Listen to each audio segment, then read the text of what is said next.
روړو سړی چې مړ شي که نه او قبر کې کیدي نو دا کو د سار ټیم کې ولې نه وي مړ د ماسخوتن ټیم کې ولې نه وي مړ د ماښام ټیم کې ولې نه وي مړ ماسپښین ټیم کې ولې نه وي مړ لیکن قبر کې چې کیدي د باندې د مازدیګر د مونځ ټیم وي قبر کې چې کیدي د باندې د مازدیګر ټیم وي او د ده نه سوال و جواب کولی شي نبی کریم صلی الله علیه وسلم مبارک فرمایي دوه فرشتې ورته راشي او فرشتې ترنه سوال کوي من ربک من نبیک ما دینک رب جل شانه دې څوک ته دې مړي ته وایي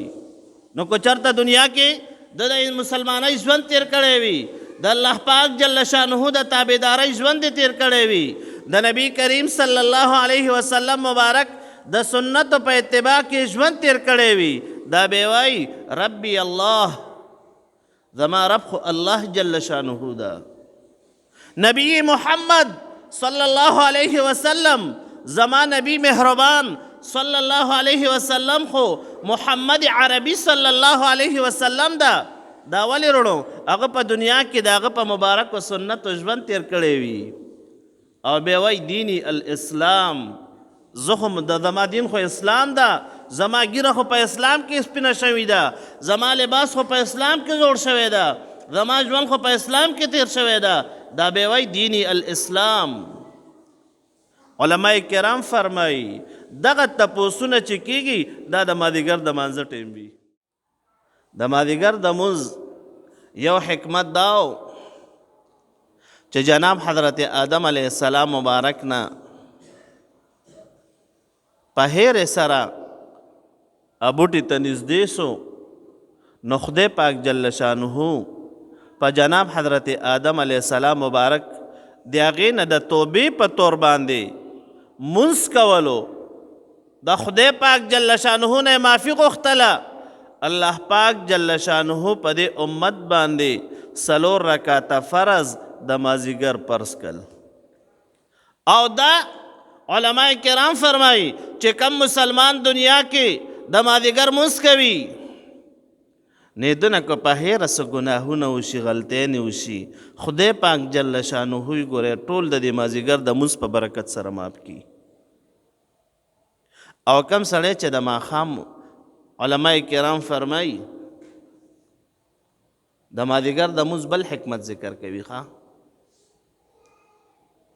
وایي کله چې جناب حضرت یونس علیه السلام د مئی په ګېډې کې و وروڼو دا مشهوره واقعه ده چې جناب حضرت یونس علیه السلام مبارک خپل قوم ته دعوت کولو او قوم نه منل هر مبارک پیغمبر علیه السلام چې دنیا ته راغلی ده نو خپل قوم ته دا دعوت کړی ده چې لا اله الا الله ووایي لیکن هغه قوم د جناب حضرت یونس علیه السلام هغه سرکش و اگر چې ګورې بې توبه ویستې ده او بې توبه قبوله شوې ده جناب حضرت یونس علیه السلام مبارک دعوت کولو لیکن دعوت چې خلقو نه ده منلې جناب حضرت یونس علیه السلام مبارک را روان شو او د دې قوم نه بس هجرت کوم دی زما خبره نه مني دی د الله جل شانه پیغام نه مني روان شو تینا او یو کشتی کې سور شو وی د دې علاقې نظم چې کله جناب حضرت یونس علیه السلام مبارک په کشتی کې سور شو نو کشتی چې روانه شوه باد و باران راغو او زل طوفان راغو نو هغه کشتیبان وای کم سړی چې کشتی چلوي هغه د کشتی کې د سورلو ته وایي چې ای وروڼو تاسو کې څوک د خپل آقا نه را تښتېدلی د بغیر اجازته وی ګورې ځان سمندر ته واچوئ وی هسې نه د یو کس د لاسه ټوله کشتۍ ډوبه نه شي جناب حضرت یونس علیه السلام مبارک ځان سره وایي وی زه د الله پاک جل شانه د اجازت نه بغیر د خپل قوم نه روان شوی یم او سمندر ته ټوپ کړي چې کله سمندر ته ټوپ کړي سمندر ته ځان واچولو الله پاک جل شانه دغه کب ته امر وکړو چې جناب حضرت یونس علیه السلام مبارک په ګیډه کې واله او خوله کې واله او دا ځان سره محفوظ وساته. بیا جناب حضرت یونس علیه السلام مبارک د مهي په ګیډه کې ژوند تېرولو او دا دعا به وي لا اله الا انت سبحانك انی كنت من الظالمین. دا دعا به وي. یو ځل فرشتو خدای پاک جل شانه ته عرض وکړو چې یا رب العالمین جل شانه ستا د دې بنده د یو ځای نه اواز راځي سره د دې روڼو ښه چې خدای پاک جل شانه ګورې عالم الغیب ده، په هر څه خبر ده، په کان او ما یکون او کائنون، په دې درې واړو حالاتو باندې خدای پاک جل شانه خبر ده. څه چې شوي دي او څه چې کېږي او څه را روان دي په دې ټولو زمانو خدای پاک جل شانه ته علم ده. ګورئ فرشتې ورته وایي چې یا رب العالمین جل شانه ستا د یو بنده نه اشنا اواز راځي، دا کلمات وایي لا اله الا انت سبحانك انی كنت من الظالمین. نو خدای پاک جل شانه ورته فرمایي وی دا زما یو بنده ده او هغه د کب په ګیډې کې ده، لیکن دا کلمات وی خدای پاک جل شانه روڼا کب ته حکم وکړو چې جناب حضرت یونس علیه السلام مبارک د دې کب د خپلې ګیډې نه راوباسه. علماء کرام فرمایي کم ټیم چې جناب حضرت یونس علیه السلام مبارک د کب د ګیډې نه راووتلو دا د مازدیګر د مانځه ټیم و. مونځ یې وکړو د خدای پاک جل شانه دپاره، شکرانه مونځ یې وکړو. نو زمونږ علماء کرام فرمایي وی څنګه چې جناب حضرت یونس علیه السلام مبارک د کب په ګیډې کې ګیرو تکلیف وکړو نه، د کب ګیډه وه. دکه رنګې مونږ او تاسو د دنیا په تکالیفو کې ګیر یو، د دنیا په مشکلاتو کې ګیر یو، د دنیا کې چې کم حوایج دي هغې کې ګرفتار یو. لیکن کم مسلمان چې د مازدیګر مونځ کوي الله پاک جل شانه چې جناب حضرت یونس علیه السلام مبارک ته څنګه د کب د ګیډې نه نجات ورکو دکه رنګې ما او تا ته د دنیا د تکالیفو نه نجات راکوي. خو دا کله روڼو دا ګوره چې مونږ د مازدیګر مونځ کوو د مازدیګر اکثر ګوره روڼو زمونږ مسلمانانو حالات داسې دي چې د مازدیګر مونځ ګوره مونږ نه اکثر ګوره خرابېږي. څوک په لاهو لعب کې لګی وي، څوک په کرکټو کې لګی وي، څوک په بالونو کې لګی وي او څوک په دکاندارو پته داسې د دنیا په حالاتو کې لګی وي د مازدیګر مونځ پاتې شي. قرآن کریم کې الله پاک جل شانه د تمام منځونو حکم فرمایلی ده، لیکن فرمایي حافظو علی الصلوات والصلاة الوسطی. اے بندگانو الله پاک جل شانه فرمایي تاسو د ټولو منځونو حفاظت کوئ والصلاة الوسطی، لیکن د مازدیګر د منځ ګوره بالخصوص حفاظت وکئ. علماء کرام د یو قول مطابق د صلات وسطی نه د مازدیګر منځ خلی، اگر چې مختلف اقوال دي پکې، خو لیکن د مازدیګر منځ چې کم سړی ادا کوي علماء کرام فرمایي څنګه چې الله پاک جل شانه جناب حضرت یونس علیه السلام مبارک ته د ماهی د ګیډې نه نجات ورکو، دغه تکلیف نه اخلاص کو، دغه رنګ دا بنده چې دنیا کې د مازدیګر منځ کوي د دنیا د مشکلاتو نه به خلاصوي. او دریم حکمت علماء کرام بل ذکر کوي،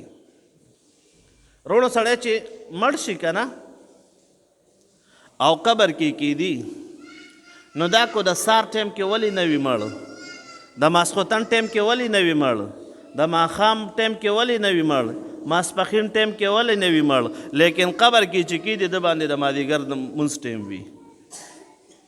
قبر کې چې کیدي د باندې د مازدیګر ټیم وي او د ده نه سوال و جواب کولی شي. نبی کریم صلی الله علیه وسلم مبارک فرمایي دوه فرشتې ورته راشي او فرشتې ته سوال کوي من ربک من نبیک ما دینک،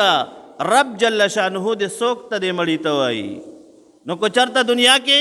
د مسلمانۍ ژوند تیر کړی وي، د الله پاک جل شانه د تابعدارۍ ژوند دې تیر کړی وي، د نبی کریم صلی الله علیه وسلم مبارک د سنتو په اتباع کې ژوند تیر کړی وي دا به وایي ربي الله زما رب خو الله جل شانه ده. نبی محمد صلی الله علیه وسلم زما نبی مهربان صلی الله علیه وسلم خو محمد عربي صلی الله علیه وسلم ده. دا ولې وروڼو هغه په دنیا کې د هغه په مبارک و سنتو ژوند تیر کړی وي او بیا وایي دینی الاسلام زه خو د زما دین خو اسلام ده زما ګیره خو په اسلام کې سپینه شوې ده زما لباس خو په اسلام کې جوړ شوی ده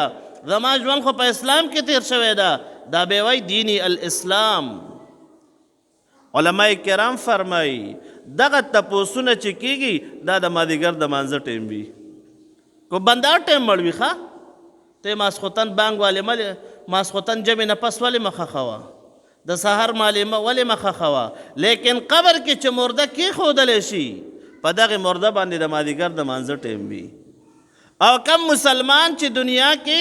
د مازدیګر د مونځ اهتمام کوي الله پاک جل شانه به په دغه سوال او جواب کې کامیابوي.